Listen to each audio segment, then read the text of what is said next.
What's in your water? Have you ever really stopped to think about what's in your drinking water?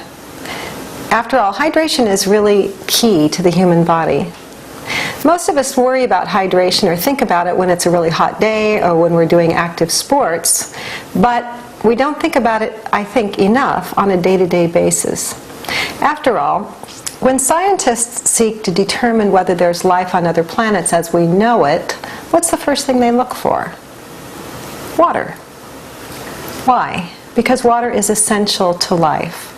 Whether it's a plant, whether it's a human being, life really begins with water. Your health really begins with water.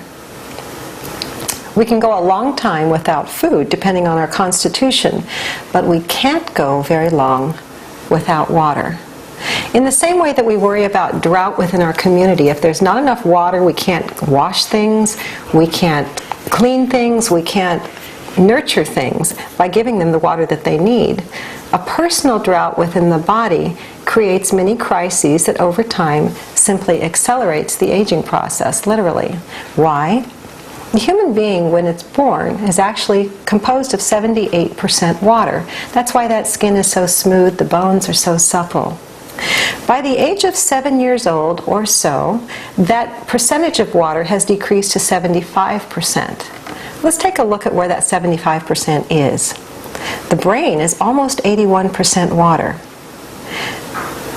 The organs, the kidneys, the liver, are about 83% water. The blood is 91% water. Even the bone, as dense as it is approximately 13% water.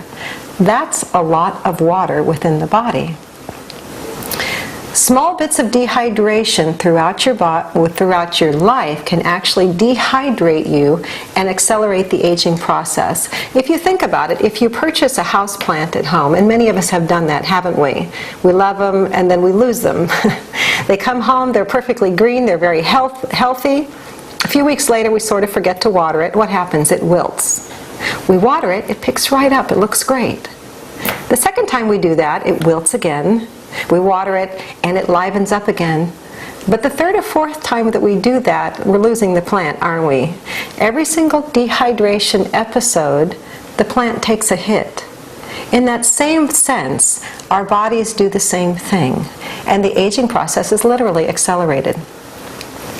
Water, after all, has many different jobs within the body, primarily to carry nutrients, to carry food, nutritional supplements, medications if you need them. Water is the transport vehicle as well as the solvent for all of these things. In your body, water helps to keep the brain alert, it helps to control body temperature, it helps to transport and digest food for energy, it removes waste through the skin and through the digestive tract, it keeps our joints moving smoothly because it's important for synovial fluid production. Water is extremely important within the body. By now, you may be asking yourself, all right, well, how much water do I drink? And an even more important question, or at least as important, is what's in the water that I am drinking? For the most part, we have three different choices in drinking water: tap water, reverse osmosis, or bottled water. Let's take a minute to look at each one for a moment. Tap water. Tap water is actually government regulated. It's EPA controlled for pH. It must be pH neutral. Depending on where it is in the country, lye may be added to it to maintain the alkalinity. In some areas, the water is very alkaline. However, chlorine is added, chloramine is added to disinfect the water, and you also have fluoride, lead, arsenic, and now we're even finding pharmaceuticals in the water. So drinking tap water over the long haul is probably not the best choice. The second choice is reverse osmosis water. Reverse osmosis water is extremely well filtered, so clean that it cleans out even the beneficial minerals that the body really does need. Calcium, magnesium, potassium, and sodium are very important to the body. Calcium is essential to bone health, and magnesium is essential to muscle health. All of these minerals are very important to the body. Without them, over time, you have mineral leaching within the body. The third choice is bottled water. Now, depending on who you read, and I'll be very conservative here, at least 50% of all bottled waters are actually reverse osmosis water, then rebottled again. Some have some minerals or electrolytes added back in. However, most of them are reverse osmosis. The problem with bottled waters is, number one, few are bottled at actual aquifers. So you have tap water that's been filtered and rebottled again. However, the cost of making the plastics and transporting the plastic is very expensive financially and also to our planet. The U.S. is the largest consumer of bottled water in the world for the last 20 years. She plants at least 8 billion bottles per year in her landfills. Only 2 out of 10 plastic bottles are actually recycled, and the caps are not recycled at all. There's a huge vortex of plastic in the Pacific Ocean as we speak. We add to it every single day. They're not biodegradable. I know that we're a nation of convenience, but somewhere we're going to have to slow down. There are other choices, however, and that's why we're here today to talk to you about alkaline and ionized water. In the 1850s, the Russians, followed by the Japanese, began studying various mineral springs throughout the world known for miraculous healings. You may have heard of some of them. Lourdes in France, Nordeno in Germany, Tlacote, Mexico. As they studied these waters, they found something in common between all of them. They were all high in active hydrogen, making the water very alkaline. The Japanese continued to study these waters and also tried to find a way to replicate the water. The result, after many years of research, was the water ionizer. Now, tap water, when filtered properly and then processed in a water ionizer, gives you 3 very helpful benefits. One, it's extra hydrating. The water is alkalizing, and it's also antioxidizing. Let's look at each one of those properties. The hydration property. Water, which you may or may not know, actually moves around in clumps of molecules. Those H2O molecules move in clusters of 12 to 14. When the water passes through the process of electrolysis, those molecule clusters are actually reduced to 4 to 6 molecules per cluster. Now, what does that mean? That simply means that the water is able to penetrate through tissues more deeply and a lot faster than ordinary tap water or bottled water or reverse osmosis. It's kind of the same as if you had a bucket full of, say, tennis balls and you were throwing them at a chain link fence. Some of them would get through, a lot of them would get stuck. But if you had a bucket full of golf balls, you could throw them at the same chain link fence and all of them would go through. The same thing occurs with alkaline ionized water. This microclustered property penetrates tissues a lot faster. This gives you 3 to 5 times more hydration with the same glass of water. You could drink 3 or 4 glasses of alkaline ionized water and not become full at all, whereas typical tap water or bottled water, you would feel kind of full and sloshy. The second property of alkaline ionized water is that it is alkaline. Now, every fluid has a pH, whether it's alkaline, acidic, or pH neutral.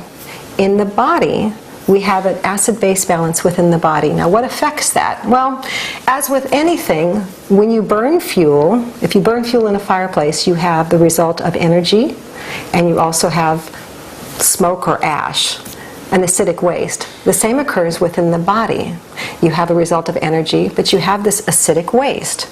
Well, most of the foods that we eat are acidic, and the fluids that we drink are acidic. Dr. Theodore Brody, in his book Alkalize or Die, says all disease comes from the same root cause, too much acidity within the body. Acidity, if it's not washed out properly by drinking good water and being hydrated thoroughly and also blown out through the lungs, will be stored within the body. If it's stored within the joints, it causes arthritis, it causes gout. Within the cardiovascular system, you can have plaque. And within any organ, you can have a disruption of that organ's function, causing disease and other diseases. The pH of the blood is 7.365. That has to be 7 days a week, 365 days out of the year. It has to remain constant. Now, the body is fearfully and wonderfully made. It has wonderful buffering systems to keep that number there.